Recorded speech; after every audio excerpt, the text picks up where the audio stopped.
吉良良介，他当然不服，认为这只是一场游戏，凭什么葬送自己的人生？彗星慎八揉揉脑袋，似乎在为接下来的解释而头疼。彗星这样告诉他们，这个房间的大小正好等于禁区，而球场上75%的射门都发生在禁区，所以在这个空间无法发挥能力的人，自然是没有用处的。吉良辩驳，短短的2分钟能证明什么？彗星解释，一场球赛人均控球时间是136秒，原来这就是136秒鬼抓人的意义。吉良在反驳最后的10秒钟问题，但彗星说，你被球击中时，其实还剩下1秒反击，但你没能把握住，所以你只能是败者。相比而言，杰士一和丰乐都无视了传统的集体意识，想要打败比自己强的人，这是个人意识的体现，也是彗星慎八追求的攻击球员的自私。话说到这，吉良知道彗星不会改变主意，于是他把所有过错都归咎于丰乐，最后还神情扭曲地看着吉良，咆哮着一切都是错误的。之后，吉良消失在了门外，而杰士一则赶到了站内。吉良的球声被自己终结了，回忆起最后一球，他发现无法解释自己的行为，于是他也开始责问丰乐，丰乐却一副没心没肺的样子。杰士一只能在心里想，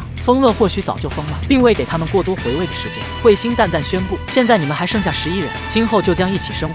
紧接体能测试开始，首先是跑步，当看见雷士阵无时速20公里，以持续狂奔73分钟，杰和栗子崩溃了，好在293位的久远射安慰了杰2句，但下一局弹跳测试，看见这明显的差距，久远不得不关心他，杰今天的状态不好吗？弄得他一时都不知该怎么回应。这样到了午餐时间，可菜品也是按照排名来，杰的午饭只有白饭、味增汤和纳豆，但也比栗子头好些，因为栗子头是腌萝卜，两人不由羡慕起前排来。296的我牙丸可以吃饺子，虽然直接上手抓让他们很是奇怪，但机灵的程早已经学会了声东击西，趁机偷了他一个饺子。见居然还有人偷食物，栗子头紧张的捂住餐盘，杰无语的安慰他，咱俩没有危险了。这样一天度过，可到了晚上睡觉，杰却怎么也睡不着。他走出房间，本想夜间加练，没想到遇到同样想法的丰乐，两个非正常人再次一拍即合。这次杰问出了心中的疑惑，丰乐最后为什么传球给自己？如果当时杰闪开了，丰乐就会被淘汰的。丰乐想了想后才告诉他，自己的心里有一只怪物，凡是在球场上，丰乐的突破运球都是听从怪物的指挥，哪怕自己跌倒迷茫，怪物也会扶起自己。